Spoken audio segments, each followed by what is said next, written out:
Grand Lille TV, l'info en continu.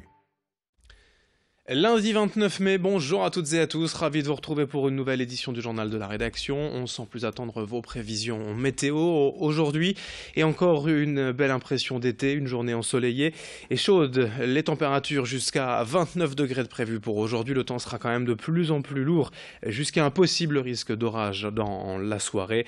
La situation pourrait même d'ailleurs se dégrader dès demain avec la baisse des températures et le retour des nuages annoncés. On en reparle après le journal avec les prévisions météo au complet. Pour démarrer d'abord cette édition, revenons sur l'intervention du président du groupe Front National au Conseil régional. Philippe Aymery s'est exprimé la semaine dernière à propos de l'accueil des migrants à Grande-Synthe, le camp de la Linière détruit par un incendie le 11 avril dernier.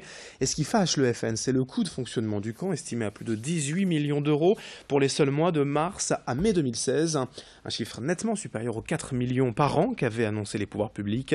Selon Philippe Aymery, cette somme annoncée ne tiendrait pas compte des coûts indirects et des contributions des collectivités locales. Le Front National dénonce ainsi un gouffre financier pour un camp n'ayant d'ailleurs pas résolu la situation des migrants sur le sol français. Bref, un échec, comme il l'a expliqué au micro d'Idil Gunaï. C'est un vrai chemin de croix pour nous que d'obtenir de la préfecture les documents. Nous n'avons pas eu les comptes rendus des réunions de comité de pilotage de toute l'année 2016 et ils ne daignent pas nous transmettre les bordereaux des mandats qui ont été émis pour payer les différents prestataires. Donc on cherche à nous cacher, c'est là ce que j'appelle la loi de l'omerta.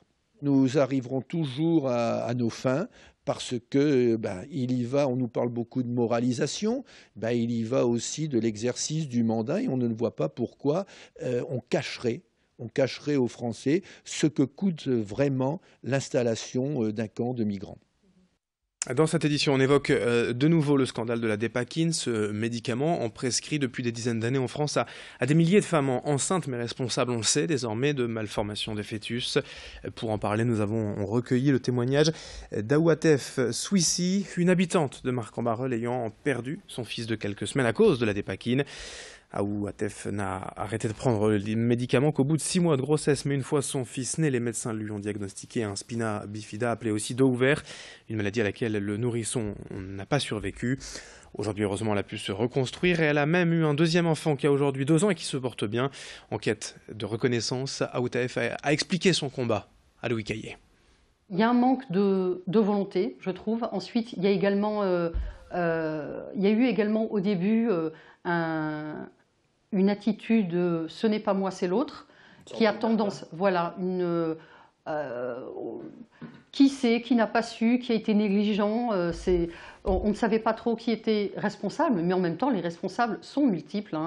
Les prescripteurs, donc neurologues ou psychiatres, puisque donc la molécule en question, donc le valproate de sodium, est prescrit aux personnes souffrant d'épilepsie, mais également aux personnes souffrant de troubles bipolaires. Et c'est important aussi de le dire, qu'il y a aussi des personnes qui souffrent de troubles bipolaires et que ces personnes n'osent peut-être pas se manifester parce que ça reste un tabou dans notre société et ça ne doit pas l'être. Ensuite, l'État a déjà mis en place un certain nombre de choses. Il a été voté en fin novembre 2016 le fonds d'indemnisation par nos parlementaires. La mise en place de ce fonds devrait pouvoir commencer à partir du 1er juin, normalement. Voilà, mais ce sont des choses qui vont prendre du temps. Ça va nécessiter des expertises médicales, donc c'est beaucoup de temps, d'énergie, de déplacement, de devoir encore et encore raconter voilà, son histoire, raconter ce que l'on a pris, pendant combien de temps, quelles sont les malformations. Donc tout ça est très éprouvant. Dans l'actualité, en bref, sachez que le ministre nordiste de l'Action et des Comptes Publics, Gérald Darmanin, est de retour dans la région aujourd'hui avec un programme bien chargé. Le maire de Tourcoing sera notamment en visite à Dunkerque, Lille, chez lui aussi à Tourcoing et au poste frontière de la 22 à Requem. À Lille, hier soir, un homme de 26 ans a été abattu en pleine rue. Plusieurs coups de feu ont été tirés depuis une voiture à proximité du boulevard de Belfort dans le quartier de Moulins. D'après les témoignages, la victime circulait à vélo et aurait été la seule cible de ces coups de feu. Enfin, ce week-end dans la métropole lilloise, il a fait chaud et les pompiers ont relevé de très les nombreuses ouvertures intempestives de bouches à incendie. Le SDIS 59 tient tout de même à rappeler que ces matériels sont réservés aux sapeurs-pompiers et sont nécessaires dans le cadre de la lutte contre les incendies. Ces pertes d'eau, ces ouvertures intempestives peuvent donc avoir de lourdes conséquences en cas d'incendie. On continue cette édition avec le grand angle de la rédaction consacré au top 100 des hypermarchés de France par le magazine spécialisé Linéaire. Il classe Auchan à Ronc en 3e position. Le classement est fait selon le chiffre d'affaires du magasin et même si l'enseigne roncoise aurait perdu 32 millions d'euros en 5 ans, le chiffre d'affaires ici s'établit tout de même à 233 millions d'euros par an. Auchan Ronc est d'ailleurs repassé à ce titre devant Auchan Anglo, perturbé il est vrai par plusieurs mois de travaux. Visite du 3e plus grand hypermarché de France avec ce reportage signé Idil Gunay. 750 salariés sur 15 000 mètres carrés et une moyenne de 4 millions de tickets de caisse par an. Des chiffres qui donnent le vertige et qui permettent de s'afficher comme le 3e plus gros hypermarché de France. Auchan Ronc est aussi le plus ancien hyper de l'enseigne nordiste. Cette année, il fête son 50e anniversaire. Et le rayon phare, c'est celui des liquides qui attire une large clientèle belge.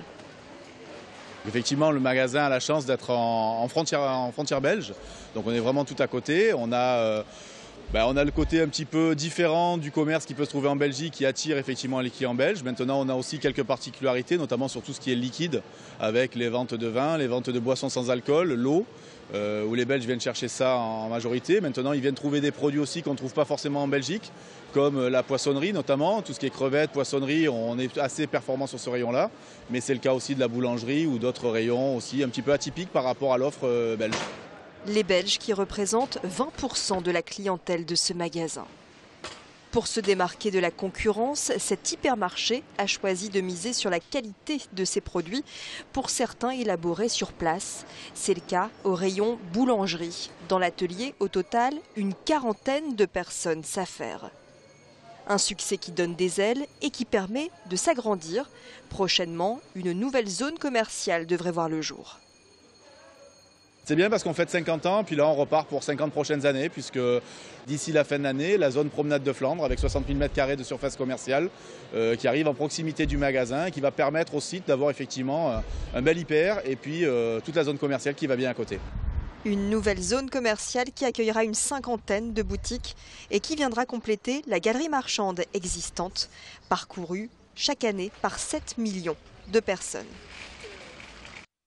C'est la fin de cette édition, merci à vous de l'avoir suivi. Dans un instant, vos prévisions en météo à suivre.